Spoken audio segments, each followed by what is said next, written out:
Messieurs, dames, bien le bonjour, bien le bonsoir, j'espère que vous allez tous et tous bien, bienvenue sur cette vidéo que certains d'entre vous attendaient, je pense impatiemment. Nous allons parler du cas de chez Kadokawa. Le sujet sur Aniplex a été quand même assez dense, assez complet, donc je vais pas redire les mêmes choses que j'ai dit sur Aniplex, bien que faut savoir qu'entre eux, que ce soit, peu importe, hein, là je parle de Kadokawa aujourd'hui, mais ça pourrait être la même chez Toho ou encore chez Pony Canyon et toutes les boîtes de production qui existent, Twin Engine que j'ai aussi mentionné, ça peut, les sujets sont équivalents à peu près, hein. Bien que j'ai un peu moins de choses à dire sur Kadokawa aujourd'hui, le sujet reste de toute façon de mise par rapport à ce qui se passe depuis quelques années maintenant et de ce qui remonte, hein, ce qui commence à remonter ces derniers temps concernant les boîtes de production, les qualités catastrophique des productions, les reports, les machins, les trucs, les chouettes. D'ailleurs, une chose dont j'ai pas pu parler sur la vidéo d'Aniplex, parce que c'est arrivé récemment, c'est le report de Solo Leveling. Hein. Je vous en ai fait une vidéo à adapter. Bon, ça aura fait plusieurs jours hein, que moi, personnellement, j'ai tourné la vidéo sur Aniplex, tourné en avance. Donc c'est pour ça d'ailleurs que je n'aurais pas parlé du cas Solo Leveling dans la vidéo dédiée. Hein. J'aurais d'ailleurs pas eu vos retours. Mais voilà, donc on va parler du cas Kadokawa. Qu'est-ce qu'ils ont fait comme production parce qu'il faut savoir qu'ils ont fait d'ailleurs, en parlant d'Aniplex, des collabs. Ils ont participé avec Aniplex dans des comités de production. Qu'est-ce qu'ils ont fait? Combien ils en ont fait? Avec évidemment une petite marge d'erreur, vous connaissez maintenant. Hein, le fichier est dans la description, le fichier Excel. Je vous conseille comme d'habitude soit de regarder un petit peu la vidéo en podcast, soit d'avoir le fichier à côté, c'est-à-dire la vidéo sur l'écran de gauche, le fichier sur l'écran de droite, histoire de faire des petites comparaisons, de checker de votre côté. Il y a probablement des séries que j'ai oubliées, parce que j'ai fait mes recherches sur deux sites, vous les connaissez, Notigeon, Anime News Network, je me sers de ces deux sites pour faire des recherches. Si je ne suis pas sûr de moi, j'essaie de faire des recherches plus approfondies sur certains sites un peu japonais, hein, des sites japonais dans lesquels je cherche les staffs, les comités, il y a beaucoup de comités, on va en parler. Kadokawa, ça existe quand même depuis plus de 60 ans, bientôt même 70 ans, depuis le 2 avril 1954, ou en 2014, et ça permet d'enquiller un petit peu sur ces histoires de comités de production où ils ont commencé un petit peu à toucher aux animés parce qu'ils ont fusionné avec la société Dwango au 1er octobre 2014, c'est qui leur a permis de créer Kadokawa Dwango Corporation qui eux participent au comité de production des séries animées. C'est des filiales de filiales de filiales. Voilà, c'est Kadokawa, c'est une très grande boîte. C'est même, je pense, plus grand qu'Aniplex, qui lui était déjà une boîte appartenant à Sony Music Japan. Hein, et ça appartient toujours d'ailleurs. Hein, ça a toujours été une filiale et ça l'est toujours. Mais Kadokawa, c'est un aussi grand groupe que la Toei, c'est un aussi grand groupe qu'Aniplex et qui font beaucoup de, qui touchent à beaucoup de trucs, hein, du goodies comme je vous le disais, hein, du manga, du light novel, tous les genres possibles. Et Kadokawa, ils ont commencé à toucher au comité de production et à s'occuper de séries animées un tout petit peu avant 2014, en plus précisément en 2013. J'ai pas la date, hein, mais celle que moi j'ai, c'est quelques films, quelques séries. Je pense à Golden Time ou encore le film Patema et le monde inversé. Hein, ils ont participé en collab hein, sur cette série et le film, ils étaient carrément dans le comité. Et du coup, ça a commencé à les intéresser de s'occuper à des comités de production.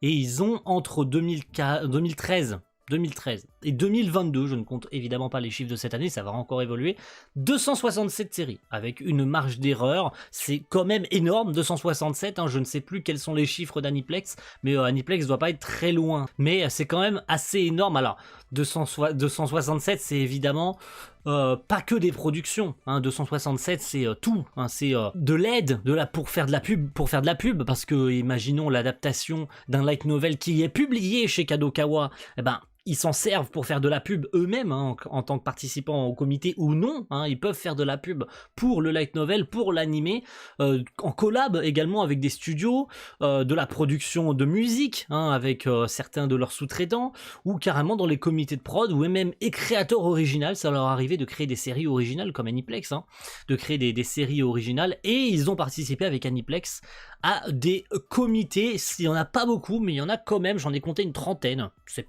pas beaucoup hein, sur 267 séries. C'est pas énorme, mais certaines d'entre elles, vous les connaissez. Je pense notamment à Irregular at Magic High School. Il y a du Sword Art Online Alicization. Oui, Kadokawa a participé au comité de prod de Alicization. Il y a du Fate également. Ils ont participé au comité de prod des 3 films Fate Evansville, Ranking of Kings et pas mal d'autres séries. Hein. Voilà, j'en ai compté. À vous d'aller checker de votre côté sur les séries qui vous semblent probables. Il y en a beaucoup que vous connaissez hein, qui appartiennent à Kadokawa. Je pense à Overlord. Qu'est-ce qu'il y a d'autre que l'on connaît et que tout le monde connaît? Classroom of the Elite, et j'entretiendrai une petite parenthèse après sur Classroom of the Elite, hein, parce que j'aurai des choses à dire évidemment. Hein. Et puis voilà, c'est voilà que Kadokawa il participe depuis très peu de temps hein, au comité de production. Hein, ça fait pas, ça fera 10 ans cette année qu'ils produisent des séries. Voilà, c'est pas énorme hein, à titre de comparaison d'Aniplex ou de la Toei qui produit des séries depuis les années 40-50, voilà. Ou Aniplex, c'est plus récent, c'est 1990, hein, les années 90-95. Voilà, je vous conseille d'aller voir la vidéo sur Aniplex d'ailleurs, c'est intéressant. Mais voilà, ce qui nous intéresse aussi, c'est de savoir combien ils ont produit de séries. Combien de séries est-ce qu'ils ont participé au comité de prod? À combien de séries ils se sont associés? Là, le chiffre va vous surprendre. Le chiffre va vous surprendre. Vous l'avez certainement en face des yeux, le chiffre 210. 267 séries en tout, participants, peu importe leur participation, 210 productions. C'est quand même 80%, plus de 80%. C'est tout simplement colossal. C'est tout simplement colossal leur participation. Ils sont partout. Même si ça a fait 10 ans, c'est-à-dire qu'ils sont relativement jeunes dans la production d'animé, Kadokawa ils se sont fait un nom. Ils se sont fait un nom, c'est beau, ils sont installés dans la production d'animé, ils sont très très largement installés en ayant fait quand même plus de 250, plus de 200 déjà, c'est quand même énorme en l'espace de 10 ans. C'est quand même énorme d'en avoir fait... en pas loin de 10 ans, une 260, c'est déjà un chiffre considérable, hein, rien qu'en pensant que le chiffre le plus haut, c'est 2017 avec 39 séries. 39 séries dont ils ont participé, peu importe leur implication. Hein. Comme je vous l'ai dit, ils sont sur tous les fronts. Hein.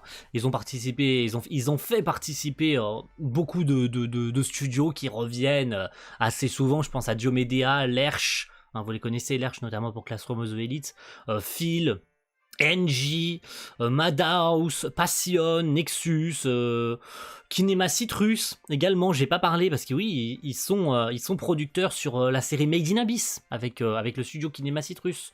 Le studio Connect également, qui est une filiale du studio, d'un autre studio, j'ai plus le nom également, mais Connect est une filiale d'un autre studio assez connu. J'ai plus le nom, voilà, j'ai pas encore une fois fait de... J'ai pas pris de notes.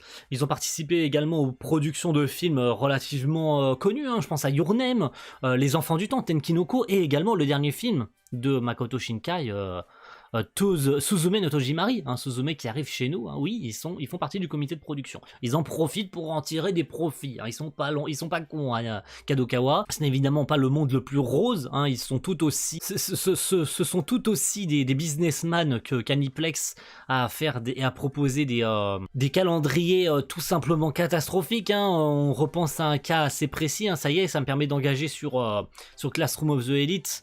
Après, voilà, il y a d'autres séries, hein, mais voilà, je pourrais y passer 30 ans. J'ai pas parlé de Mushoku, ils ont participé à la première saison, et je pense qu'ils vont participer au comité de prod de la saison 2 de Mushoku Tensei. Voilà, ils ont fait beaucoup de séries, à vous d'aller checker, il y a de tout. Un truc particulier chez Kadokawa, pour la présentation des comités de production, il n'y a pas que qui font ça comme ça, mais... c'est plus souvent chez Kadokawa parce que j'ai pas été vérifié sur toutes les séries, j'en parlais en début de vidéo, j'ai esquivé très rapidement le sujet, et j'ai pas été vérifié pour toutes les séries pour être honnête avec vous, parce que je pense pas que par exemple les productions où ils ont participé avec Aniplex ce soit le cas, pas tout le temps en tout cas, mais c'est une technique qu'utilisent les comités pour cacher les participants, c'est-à-dire qu'il y a marqué le nom de la série et Production Committee.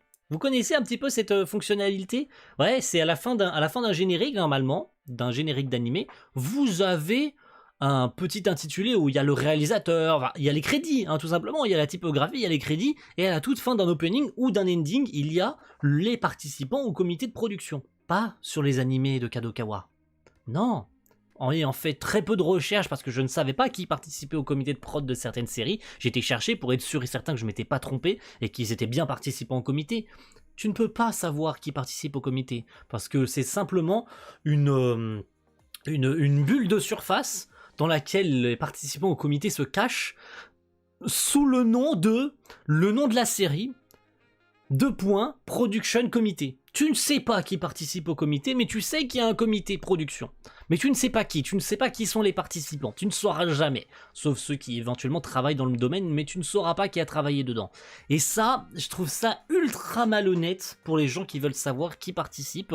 Si Kadokawa veut se dédouaner d'une mauvaise qualité d'une série, et c'est parfait d'ailleurs pour parler de Classroom of the Elite. Classroom of the Elite saison 2, je suis désolé, mais Kadokawa a fait de la giga merde sur les plannings. Ils en avaient rien à foutre, c'est terrible. La première saison a été une vraie réussite, et tout ce qu'ils avaient envie de faire, c'était refiler ça à Studio Lerche pour faire une série, mais un peu à l'instar de Nanatsu chez Dean. C'est bien parce que je fais des liens entre les vidéos. Avec Nanatsu chez Dean, c'est que le studio Lerche, ils avaient pas du tout les équipes et pas du tout le temps avec le calendrier qu'a fourni Kadokawa, comme je disais avec la vidéo sur Aniplex. C'est des mecs dans un bureau et le gars il est payé à simplement tamponner les feuilles. Et il ne regarde pas si les calendriers sont corrects, ni s'il y a suffisamment de temps pour produire une série. Ils s'en foutent, ils s'en battent les couilles. Le mec il est payé à tamponner approved sur les feuilles. Il ne regarde pas si c'est bon, si c'est correct. Les feuilles sont envoyées par mail ou par papier au studio, et vous vous démerdez, vous avez pas le temps, et ben vous traitez, c'est pas grave, allez hop. Et voilà, voilà comment un Nanatsu no Taizai saison 3 naît. Très rapidement, c'est très rapide. On peut pas faire parce qu'on n'a pas suffisamment de temps, on sous-traite toute la série. Et je soupçonne sincèrement, à part peut-être un épisode, voire deux grand maximum, j'ai pas été faire de recherche, donc je ne suis absolument pas sûr de ce que j'avance, mais je suis quasiment sûr que l'intégrale, voire la quasi-intégralité de Classroom of the Elite saison 2 et cette future saison 3 qui arrive, parce que 2 saisons ont été annoncées en un événement, avec la saison 3 qui arrive cette année. Je soupçonne très sincèrement la série de ne pas avoir été touchée quasiment une seule fois, si ce n'est même une seule fois par Lerche. Je pense sincèrement, et certains qui auront peut-être été faire des recherches à ma place pourront me le confirmer, ou que je dis de la grosse merde et qu'en fait Lerche a travaillé sur toute la série ou sur quelques épisodes. Mais sincèrement, je pense que quasi la moitié, voire plus de la moitié de la saison a été sous-traitée chez un studio extérieur. Chez un sous-traitant. Vraiment, je pense que y a un studio qui a dû être mis à la place de Lerche. Lerche en prend évidemment tout pour sa gueule. Hein. Ils prennent les risques de se faire cracher dessus comme Dean avec la sous-traitance de Nanatsu. Mais voilà, c'est déjà assez malhonnête de cacher ces comités de production et de ne pas dire qui en fait partie. Alors, il y a des gens qui arrivent à le savoir, hein. C'est d'ailleurs pour ça qu'il y a autant d'indications sur ce fichier, et parce que même s'il y a marqué production, je suis tombé sur plus d'une fois, ou sur les sites officiels, parce que les sites officiels sont aussi importants, vous pouvez en savoir plus sur le staff, sur le cast, sur pas mal de choses, hein, si jamais vous vous posez des questions sur les participants d'une production. Mais voilà, ils sont tout autant coupables qu'Aniplex de produire autant de séries, d'avoir autant de qualités déplorables, mais de continuer à brasser des millions et d'avoir leur petit gars là dans le bureau du fond là à tamponner les feuilles, hein, et à ne pas regarder une seule seconde si les comités sont corrects, si les dates sont correctes, s'il y a le temps. Ils s'en battent la race, eux ils brassent des millions et c'est tout. Et ça s'arrête à ça. Et que ce soit les productions comme Aniplex, hein, où ils se coordonnent entre eux à se prêter des studios, à se prêter des trucs, hein, même si là ils ont participé à très peu, hein, avec Aniplex, hein, une trentaine, c'est pas énorme sur les 210 où ils font partie du comité de production. Bon, comme je disais, c'est assez effrayant quand même, 210 pour 267 séries, c'est 8 ou 9 sur 10 quoi. C'est 9 séries sur 10 où ils ont participé au comité de production depuis bientôt 10 ans. Et puis ils sont évidemment bien mis en dessous quand il s'agit d'une série où ils sont pas majoritaires, où on se concentre plus sur ceux qui nous intéressent. Je pense à Aniplex avec les films Fate, hein, les Fate Evansville.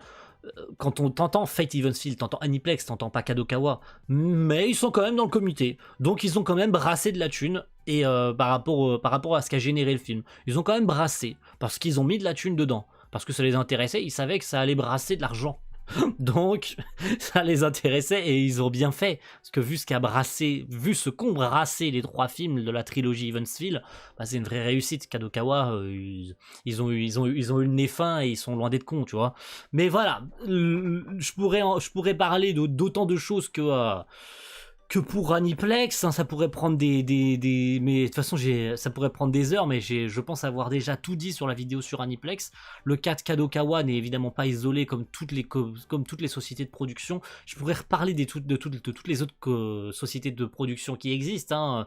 Je pourrais autant parler de Pony Canyon que de Toho, même si Toho, sincèrement, j'aurais moins de choses à dire sur Toho que sur Pony Canyon. On va pas être honnête, hein. Je pense qu'on va être honnête, même sur toutes celles dont j'ai traité jusqu'à maintenant. J'aurais beaucoup moins de choses à dire sur Toho quand même, hein. Je vais pas être, je vais pas le cacher, j'aurais quand même beaucoup moins de choses à dire, mais ça n'empêche pas que ça pourrait être un sujet que je pourrais évoquer dans le futur, si jamais évidemment ça vous tente, ça vous intéresse, si ce genre de vidéo vous plaît et que vous en voulez un peu plus sur mes recherches que je fais, si les fichiers sont intéressants, si vous voulez que je continue à les mettre à jour au cas où j'ai le temps, ou si vous, de vous-même, vous souhaitez les mettre à jour pour conserver pour conserver ces informations dans le futur, parce que je trouve ça intéressant d'avoir toutes les productions à laquelle Kadokawa a participé, et ça permet aussi lors de certains débats, je vous le cache pas, ça permet lors de certains débats où tu as des personnes qui pensent tout savoir, et tu leur sors le fichier, tu leur dis, bah non mon frérot, regarde, tout est marqué dans ce fichier. Tu pensais tout savoir? Eh ben non, regarde, va voir cette vidéo, va voir la vidéo du Sorai-san, il va tout expliquer sur Kadokawa, il va tout expliquer sur eux, t'auras toutes les infos que tu veux. Moi j'aime bien ça, j'aime bien. J'aime bien rendre service, j'aime bien communiquer ce genre d'infos, j'aime bien être une source d'infos, j'aime bien vous parler de ce genre de choses, tout simplement, j'aime bien traiter de ce genre de sujet. Donc si jamais vous en voulez plus, n'hésitez pas à me le faire savoir, je suis ouvert à tout, et pour remplir mon calendrier de vidéos non plus, ça serait bien aussi. Allez, merci à tous, et rendez-vous très vite. Oui, c'est une vidéo bien moins longue que pour Aniplex, mais je pense que ça suffit. Je pense qu'on a fait largement le tour. Le fichier il est là pour que vous aussi vous checkiez de votre côté. J'ai pas envie de vous rabâcher et vous cravacher les mêmes trucs. Donc à vous d'aller checker de votre côté. Merci à tous et rendez-vous très vite pour de futures vidéos. Ciao tout le monde. Bye.